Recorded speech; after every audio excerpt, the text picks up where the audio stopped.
أقبل يا حافظ القرآن ولتسمع الدنيا حداك. Actually, I'm very much impressed by finding true astronomical facts in Quran. And for us, we modern astronomers have been studying very small field of the universe.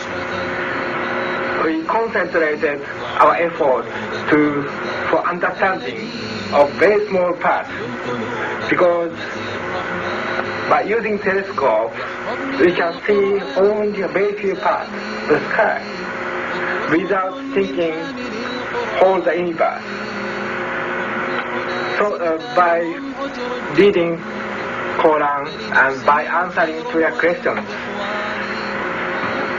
I think I can find my future way for investigation of the universe. ما خاب من كان الكتاب إمامه نبراسه الهادي إلى الديان. Muhammad was a very ordinary man. He couldn't have read, he didn't know to write. In fact, he was an illiterate. And we're talking about 1,200 years ago. You have someone, an illiterate person, making profound pronouncements and statements that are amazingly accurate of a scientific nature. And I personally can't see how this could be a mere chance. There are too many accuracies. And like Dr. Moore, I have no difficulty in my mind reconciling that this is a divine inspiration or revelation which led him to these statements. لرأيته متصدع الأركان يا حافظ القرآن يا حافظ القرآن. I find it very interesting that this sort of information is in the ancient scriptures of the Holy Quran, and I have no way of knowing where they would come from, but I think it is extremely interesting that they are there and that this work is going on to discover the meaning of some of the passages. Well, I would think it must be the divine being. باتوا قياما دامع الأجفان يدعون ربهم ليصرف عنهم. Summary. The Quran describes not only the development of external form, but emphasizes also the internal stages, the stages inside the embryo of its creation and development, emphasizing major events recognized by contemporary science. Thank you for your attention. As a scientist, I can only deal with things which I can specifically see. I can understand embryology and developmental biology. I can understand the words that are translated to me from the Quran. As I gave the example before, if I were to transpose myself into that era, knowing what I do today and describing things, I could not describe the things which were described. I see no reason, I see no evidence for the fact to refute the concept that this individual, Muhammad, had to be developing this information from someplace. So I see nothing here in conflict with the concept that divine intervention was involved in what he was able to do.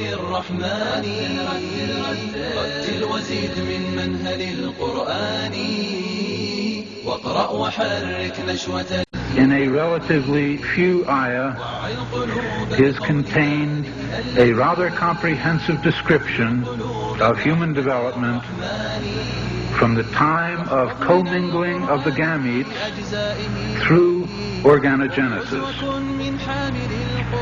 No such distinct and complete record of human development, such as classification, terminology, and description, existed previously. In most, if not all instances, this description antedates by many centuries the recording of the various stages of human embryonic and fetal development recorded in the traditional scientific literature. درب الهداية واضح التبيان يتلوه أحمد الدنا وهي التي عطشت لقطر هداية هتاني سبحان منزله. Professor Moore was also elected to the membership of the Royal Medical Association of Canada, the International Academy of Cytology, the Union of the American Anatomists, and the Union of North and South American Anatomists. Professor Moore has published many books on clinical anatomy and embryology. 8 of them are used as reference works in medical schools and have been translated into 6 languages, namely Italian, German, Portuguese, Spanish, Greek, and Chinese. It has been a great pleasure for me to help clarify statements in the Quran about human development. It is clear to me that these statements must have come to Muhammad from God or Allah, because almost all of this knowledge was not discovered until many centuries later. This proves to me that Muhammad must have been a messenger of God or Allah. عطشت لقطر هداية هتاني وزهت بنبت زروعه حسنا وآتت أكلها بتداني.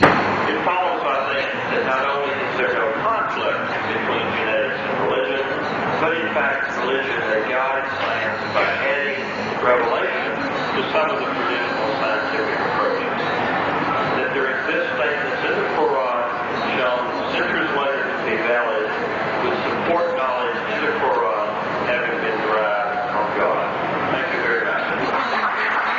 ارفع قدره واصل خطاك على هدى القرآن هونا فسير في الأرض لا تعجل بها ما أنت. Thinking of many of these questions and thinking where Muhammad came from, he was after all a Bedouin. I think it is almost impossible that he could have known about things like the common origin of the universe, because scientists have only found out within the last few years with very complicated and advanced technological methods that this is the case. Somebody who did not know something about nuclear physics 1400 years ago could not, I think, be in a position to find out from his own mind, for instance, that the earth and the heavens had the same origin, or many other of the questions that we have discussed here. حامل القرآن يا شبل الهدى انهض إلى العليا بغير تواني واصدح بصوتك تاليا ومرتلا واقرأ وحرك نشوة الإيمان يا حامل القرآن يا شبل الهدى انهض إلى العليا بغير تواني واصدح بصوتك تاليا ومرتلا